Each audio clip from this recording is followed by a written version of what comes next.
नमस्कार दोस्तों, मेरा नाम है पूजा। और आज जो मैं आपको कहानी सुनाने जा रही हूँ उसका शीर्षक है ईदगाह। प्रेमचंद द्वारा लिखित कहानी ईदगाह भावनात्मक एवं बाल मनोविज्ञान पर आधारित है। कहानी का जो मुख्य पात्र है हामिद, वो अपनी दादी अमीना के साथ रहता है। हामिद के चरित्र के माध्यम से अभावग्रस्त जीवन के कारण बच्चे कैसे समय के से पहले समझदार हो जाते हैं और किस तरह से अपनी इच्छाओं का दमन करते हैं, यह दर्शाया गया है। तो प्रस्तुत है कहानी ईदगाह।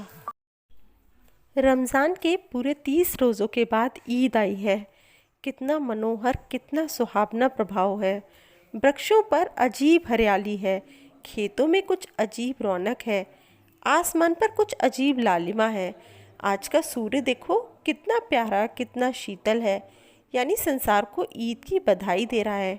गांव में कितनी हलचल है। ईदगाह जाने की तैयारियां हो रही हैं। किसी के कुर्ते में बटन नहीं है, पड़ोस के घर में सुई धागा लेने दौड़ा जा रहा है। किसी के जूते कड़े हो गए हैं, उनमें तेल डालने के लिए तेली के घर पर भागा जाता है। जल्दी जल्दी बैलों को सानी पानी दे दें, ईदगाह से लौटते लौटते दोपहर हो जाएगी। 3 कोस का पैदल रास्ता, फिर सैकड़ों आदमियों से मिलना भेंटना, दोपहर के पहले लौटना असंभव है। लड़के सबसे ज़्यादा प्रसन्न हैं। किसी ने 1 रोज़ा रखा है, वह भी दोपहर तक, किसी ने वह भी नहीं। लेकिन ईदगाह जाने की खुशी उनके हिस्से की चीज़ है। रोज़े बड़े बूढ़ों के लिए होंगे, इनके लिए तो ईद है। रोज़ ईद का नाम रटते थे, आज वह आ गई। अब जल्दी पड़ी है कि लोग ईदगाह क्यों नहीं चलते। इन्हें गृहस्थी चिंताओं से क्या प्रयोजन। सिवैयों के लिए दूध और शक्कर घर में है या नहीं, इनकी बला से ये तो सिवैयाँ खाएंगे। क्या जाने अब्बा जान क्यों बदहवास चौधरी कायम अली के घर दौड़े जा रहे हैं। उनकी अपनी जेबों में तो कुबेर का धन भरा हुआ है। बार बार अपनी जेब से अपना खजाना निकालकर गिनते हैं और खुश होकर फिर रख लेते हैं। सबसे ज़्यादा प्रसन्न है हामिद। वह 4-5 साल का गरीब सूरत दुबला पतला लड़का, जिसका बाप गत वर्ष हैजे की भेंट हो गया और माँ न जाने क्यों पीली होती होती एक दिन मर गई। किसी को नहीं पता बीमारी क्या है, कहती भी तो कौन सुनने वाला था। दिल पर जो बीतती थी वह दिल में ही सहती रही और जब ना सहा गया तो संसार से विदा हो गई। हामिद अपनी बूढ़ी दादी अमीना की गोद में सोता है और उतना ही प्रसन्न है। उसके अब्बा जान रुपए कमाने गए हैं, बहुत सी थैलियाँ लेकर आएंगे। अम्मी जान अल्लाह मियाँ के घर से उसके लिए बड़ी अच्छी अच्छी चीज़ें लाने गई हैं, इसलिए हामिद प्रसन्न है। आशा तो बड़ी चीज़ है। अभागन अमीना अपनी कोठरी में बैठी रो रही है।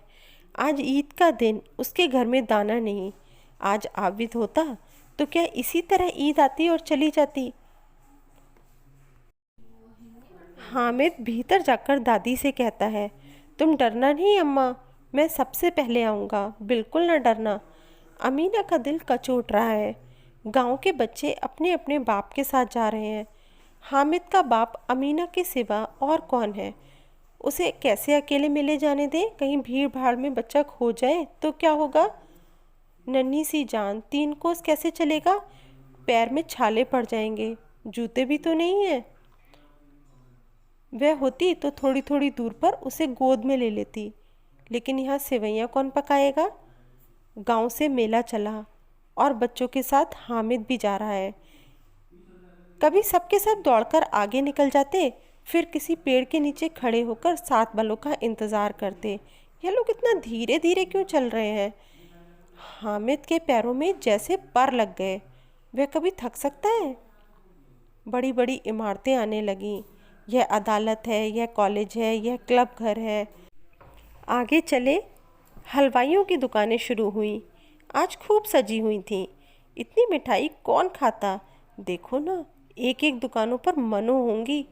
सुना है रात को जिन्नात आकर खरीद ले जाते हैं। अब्बा कहते थे आधी रात को एक आदमी हर दुकान पर जाता है और जितना माल बचा होता है वह तुलवा लेता है और सचमुच के रुपए देता है, बिल्कुल ऐसे ही रुपए। हामिद को यकीन ना आया, ऐसे रुपए जिन्नात को कहाँ से मिल जाएंगी। मोहसिन ने कहा, जिन्नात को रुपए की क्या कमी, जिस खजाने में चाहे चले जाए, लोहे के दरवाजे तक उन्हें नहीं रोक सकता जनाब। आप हैं किस फेर में? हीरे जवाहरात तक उनके पास रहते हैं। जिससे खुश हो जाए उसे टोकरों जवाहरात दे दें। अभी यहीं बैठे हैं, 5 मिनट में कलकत्ता पहुंच जाए। आगे चले, यह पुलिस लाइन है। यहीं सब कांस्टेबल कवायद करते हैं। रटन फाई फो, रात को बेचारे घूम घूम कर पहरा देते हैं, नहीं चोरियां हो जाए। मोहसिन ने प्रतिवाद किया, यह कांस्टेबल पहरा देते हैं? तभी तुम बहुत जानते हो अजी हजरत, यह चोरी करते हैं। शहर के जितने चोर डाकू हैं, सब इनसे मोहल्ले में जाकर जागते रहो पुकारते हैं। तभी इन लोगों के पास इतने रुपए आते हैं। मेरे मामू भी एक थाने में कांस्टेबल हैं। अल्लाह कसम, एक बार मैंने पूछा कि मामू आप इतने रुपए कहाँ से पाते हैं? हंसकर कहने लगे, बेटा अल्लाह देता है। फिर आप ही बोले, हम लोग चाहे तो एक दिन में लाखों मार लाएं। हामिद ने पूछा, यह लोग चोरी करवाते हैं तो इन्हें कोई पकड़ता नहीं? मोहसिन उसकी नादानी पर दया दिखाकर बोला, अरे पागल, इन्हें कौन पकड़ेगा? पकड़ने वाले तो यह लोग खुद हैं, लेकिन अल्लाह भी इन्हें खूब सजा देता है। हराम का माल हराम में जाता है। थोड़े ही दिन हुए मामू के घर में आग लग गई। सारी ले पूंजी जल गई, एक बर्तन तक ना बचा। कई दिन पेड़ के नीचे सोए, अल्लाह कसम पेड़ के नीचे। फिर न जाने कहाँ से 100 कर्ज लाए तो बर्तन भाड़े आए। सहसा ईदगाह नजर आई। ऊपर इमली के घने वृक्षों की छाया है, नीचे पक्का फर्श जिस पर जाजम बिछा हुआ है, और रोजेदारों की पंक्तियाँ एक के पीछे एक न जाने कहाँ तक चली गई हैं, पक्की जगत के नीचे तक जहाँ जाजम भी नहीं है। नए आने वाले आकर पीछे की कतार में खड़े हो जाते हैं। यहाँ कोई धन और पद नहीं देखता। इस्लाम की निगाह में सब बराबर हैं। नमाज खत्म हो गई, लोग आपस में गले मिल रहे हैं। तब मिठाई और खिलौनों की दुकान पर धाबा होता है। ग्रामीणों का दल इस विषय में बालकों से कम उत्साही नहीं है। यह देखो हिंडोला, 1 पैसा देकर चढ़ जाओ, कभी आसमान पर जाते हुए मालूम होंगे, कभी ज़मीन पर गिरते। सब चरखियों से उतरते हैं, अब खिलौने लेंगे। उधर दुकानों पर कतार लगी हुई है, तरह तरह के खिलौने हैं। सब 2-2 पैसे के खिलौने हैं। हामिद के पास कुल 3 पैसे हैं। इतने महंगे खिलौने वह कैसे ले? खिलौना कहीं हाथ से छूट पड़े तो चूर चूर हो जाए, ज़रा पानी पड़े तो सारा रंग घुल जाए। ऐसे खिलौने लेकर वह क्या करेगा, किस काम के?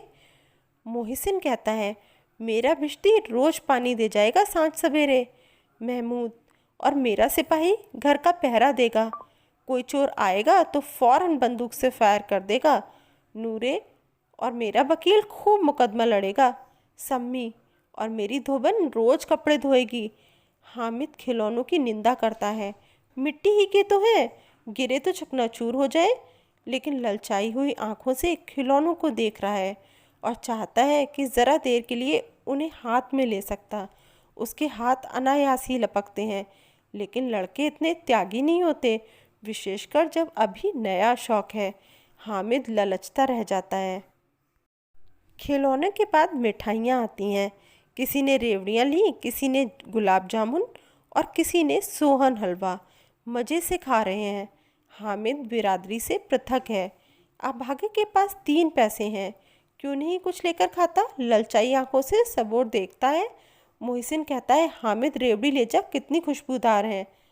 हामिद को संदेह हुआ, ये केवल क्रूर विनोद है। मोहसिन इतना उदार नहीं है, लेकिन यह जानकर भी उसके पास जाता है। मोहसिन दोने से एक रेवड़ी निकालकर हामिद की ओर बढ़ाता है। हामिद हाथ फैलाता है, मोहसिन रेवड़ी अपने मुंह में रख लेता है। महमूद, नूरे और सम्मी सब लोग मिलकर खूब तालियां बजाते हैं। हामिद खिसिया जाता है। मोहसिन, अच्छा अब की बार ज़रूर देंगे हामिद, अल्लाह कसम ले जा। हामिद, रखे रहो, क्या मेरे पास पैसे नहीं हैं? सम्मी, 3 ही तो पैसे हैं, 3 पैसे में क्या क्या लोगे? महमूद, हमसे गुलाब जामुन ले जाओ हामिद, मोहसिन बदमाश है। हामिद, मिठाई कौन सी बड़ी नेमत है, किताब में इसकी कितनी बुराइयां लिखी हैं। मिठाइयों के बाद कुछ दुकानें लोहे की चीज़ों की, कुछ गिलट और कुछ नकली गहनों की। लड़कों के लिए यहाँ कोई आकर्षण न था। वे सब आगे बढ़ जाते हैं। हामिद लोहे की दुकान पर रुक जाता है। कई चिमटे रखे हुए थे, उसे ख्याल आया दादी के पास चिमटा नहीं है। तभी से रोटियां उतारती हैं तो हाथ जल जाता है। अगर वे चिमटा ले जाकर दादी को दे दें तो वह कितना प्रसन्न होंगी। फिर उनकी उंगलियां कभी न जलेंगी। घर में एक काम की चीज़ हो जाएगी। खिलौने से क्या फ़ायदा, व्यर्थ में ही पैसे खराब होते हैं। ज़रा देर की ही तो खुशी होती है, फिर तो खिलौनों की ओर कोई आंख उठाकर भी नहीं देखता। यह तो घर पहुंचते पहुंचते टूट फूट का बराबर हो जाएंगे। चिमटा कितने काम की चीज़ है। रोटियां तवे से उतार लो, चूल्हे में सेक लो। उसने दुकानदार से पूछा, यह चिमटा कितने का है? दुकानदार ने उसकी ओर देखा और कोई आदमी साथ न देखकर पूछा, तुम्हारे काम का नहीं है जी। बिकाऊ है कि नहीं? बिकाऊ क्यों नहीं है? और क्या यहाँ लाद लाए हैं? तो बताते क्यों नहीं क्या पैसे का है? 6 पैसे लगेंगे। हामिद का दिल बैठ गया। ठीक ठीक 5 पैसे लगेंगे, लेना हो तो लो, नहीं तो चलते बनो। हामिद ने कलेजा मजबूत कर कर कहा, 3 पैसे लोगे? ये कहता हुआ वह आगे बढ़ गया कि कहीं दुकानदार कोई घुड़कियाँ ना दे। लेकिन दुकानदार ने घुड़कियाँ नहीं दी, बुलाकर चिमटा दे दिया। हामिद ने उसे इस तरह कंधे पर रखा मानो बंदूक है और शान से अकड़ता हुआ संगियों के पास आया। मोहसिन ने हंसकर कहा, यह चिमटा क्यों लाया पगले, इससे क्या करेगा?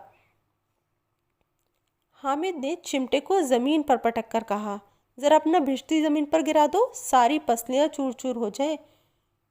महमूद बोला, तो यह चिमटा कोई खिलौना है? हामिद, खिलौना क्यों नहीं, अभी कंधे पर रखा बंदूक हो गई, हाथ में लिया फ़कीरों का चिमटा हो गया। चाहूँ तो इससे मजीरे का काम भी ले सकता हूँ। एक चिमटा जमा दूँ तो तुम लोगों के सारे खिलौनों की जान निकल जाए। तुम्हारे खिलौने कितना ही जोर लगाएं, मेरे चिमटे का बाल बांका भी नहीं कर सकते। मेरा बहादुर शेर है चिमटा। चिमटे ने सभी को मोहित कर लिया। अब किसके पास पैसे धरे हैं? फिर मेले से दूर निकल आए हैं। 9 कब के बज गए, धूप तेज़ हो रही है, घर पहुंचने की जल्दी हो रही है। बाप से जिद भी करें तो चिमटा नहीं मिल सकता। हामिद है बड़ा चालाक, इसीलिए बदमाश ने अपने पैसे बचा कर रखे थे। मोहसिन ने कहा, ज़रा अपना चिमटा दे दो, हम भी देखें। तुम हमारा भिश्ती लेकर देखो। महमूद और नूरे ने भी अपने अपने खिलौने पेश किए। हामिद को इन शर्तों को मानने में कोई आपत्ति न थी। चिमटा बारी बारी से सबके हाथ में गया और उनके खिलौने बारी बारी से हामिद के हाथ आए। कितने खूबसूरत खिलौने हैं। हामिद ने हारने वालों के आंसू पोंछे। मैं तुम्हें चिढ़ा रहा था, सच यह चिमटा भला इन खिलौनों की क्या बराबर करेगा? मालूम होता है अब बोले अब बोले। लेकिन मोहसिन की पार्टी को इस दिलासे से संतोष नहीं होता। चिमटे का सिलका खूब बैठ गया। चिपका हुआ टिकट अब पानी से नहीं छूट रहा है। मोहसिन, लेकिन इन खिलौनों के लिए कोई हमें दुआ तो न देगा? महमूद, दुआ के लिए फिरते हो, उल्टे मार ना पड़े। अम्मा ज़रूर कहेंगी कि मेले में यही मिट्टी के खिलौने मिले। रास्ते में महमूद को भूख लगी। उसके बाप ने केले खाने को दिए। महमूद ने केवल हामिद को साजी बनाया। उनके अन्य मित्र मुंह ताकते रह गए। यह उस चिमटे का प्रसाद था। 11 बजे गांव में हलचल मच गई। मेले वाले आ गए। मोहसिन की छोटी बहन दौड़कर भिश्ती उसके हाथ से छीनने आई और मारे खुशी के जा उछली तो मियाँ भिश्ती नीचे आ रहे और सुरलोक सिधारे। इस पर भाई बहन में मारपीट हुई। दोनों खूब रोए। उसकी अम्मा ने जब यह शोर सुना तो सुनकर बिगड़ी और दोनों के ऊपर 2-2 चांटे और लगाए। महमूद का सिपाही, उसे चटपट गांव का पहरा देने का चार्ज मिल गया। लेकिन पुलिस का सिपाही कोई साधारण व्यक्ति तो नहीं जो अपने पैरों पर चले, वह पालकी पर चलेगा।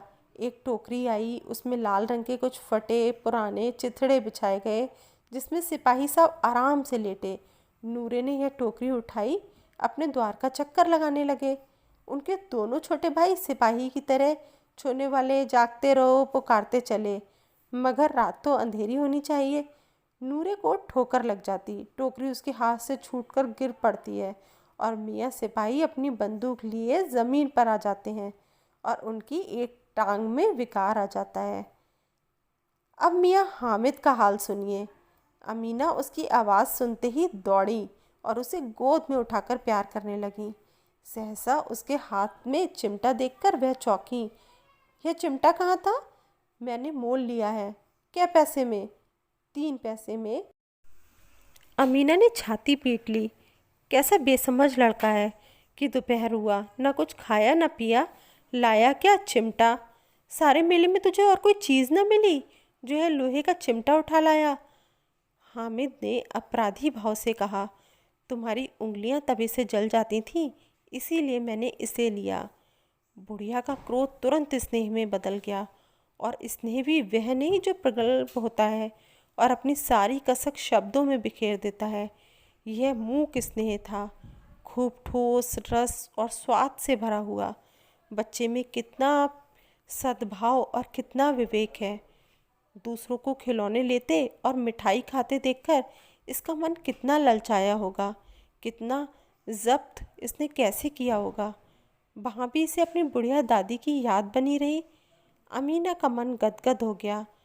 और अब एक विचित्र सी बात हुई, हामिद के इस चिमटे से भी विचित्र। बच्चे हामिद ने बूढ़े हामिद का पार्ट खेला था और बुढ़िया अमीना बालिका अमीना बन गई। वह रोने लगी, दामन फैलाकर हामिद को दुआएं देती जाती थी और आंसू की बड़ी बड़ी बूंदें गिराती जाती थी। पर हामिद इसका रहस्य क्या समझता?